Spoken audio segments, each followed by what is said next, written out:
you, and I would like to formally start this class now. So we were discussing about fourth module, Python application programming, classes and functions, right? Classes and functions. Hope you remember classes and functions. Yeah, modifiers and prototyping versus planning. In the last class, we had observed what do you mean by a prototype, what do you mean by a planning, and yeah, there was a small left out part in your previous class. Okay, with respect to the development planning, how do we try to make a development plan based upon a prior knowledge of the entire business or an entire problem which you're trying to address or which you're trying to give solutions to a particular problem.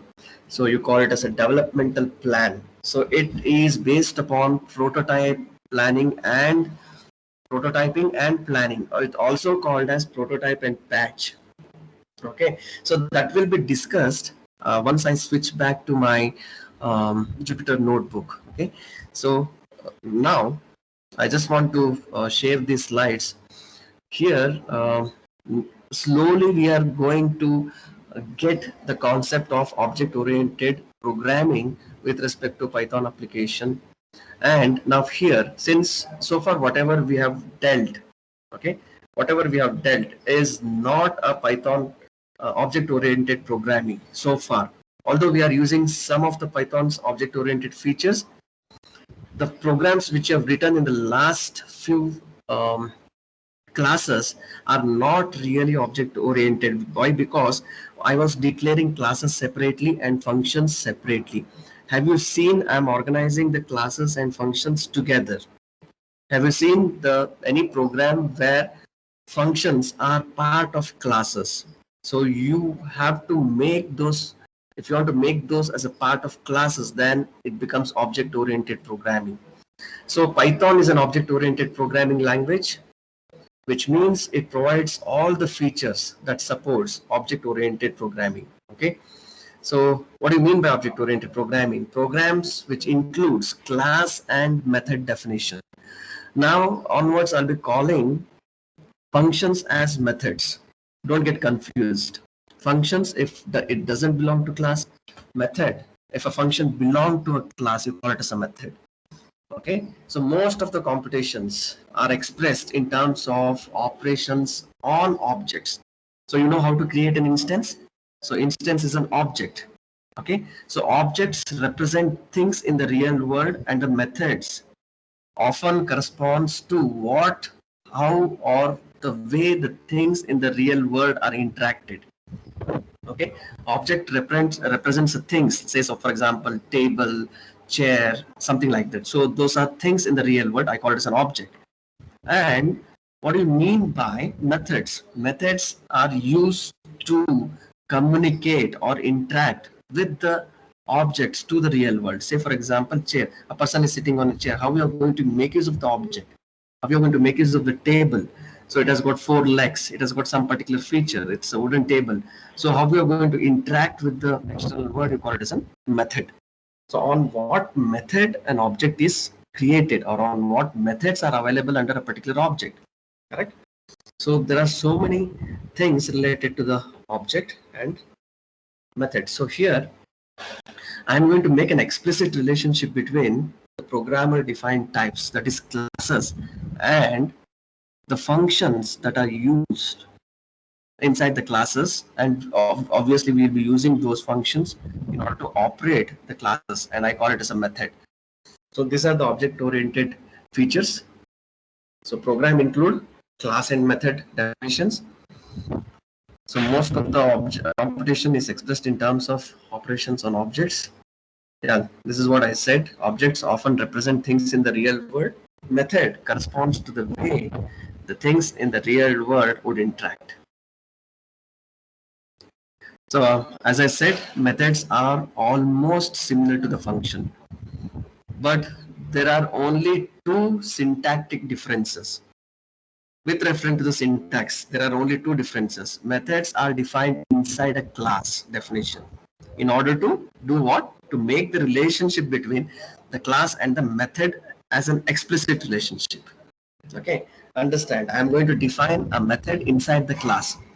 The syntax for invoking a method is different from the syntax for calling a function that we shall be looking into in detail in the next coming slides. Okay, yeah, see here, this is a very simple example of an class. You could see a class is defined here, class called time, and I have used print underscore time. This is a function. Guys, see, you can see the class and definition are aligned with the same indentation, right? It's a left justification. You can see it is in a line in the same indentation. So class, and here this is a method. So what is this? Start is equal to time. So is it an object?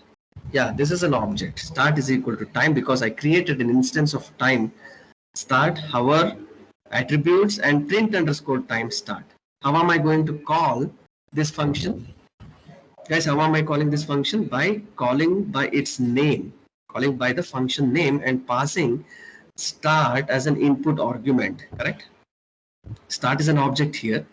I'm going to pass this as an input argument to the function called print underscore time, which we have seen in our previous classes. Now if I want to create a method, see here, observe. You could observe here. What observation that you can make? Guys, any observation that you can make out of it?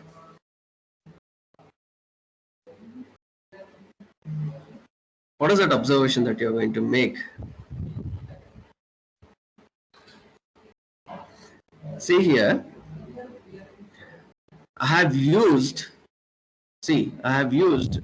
define print underscore time, correct? I have used define print underscore time inside the class. I have moved it inside the function, moved the function definition inside the class definition. Hope you recognize this.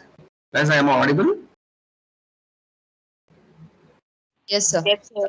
Okay. Yes, sir. So if you could make out the changes in this. Can you see this? I have moved that function. Here, this function was outside the class. Now you could see this function is moved inside the class with an indentation. Correct? Hello? Yes, sir. Okay. Yes, sir. If you make an indentation, so that means you're trying to make a small change in indentation. That means you're trying to convert that function into a method. Correct? You're going to convert that function into a method. And for most of the method, I use self.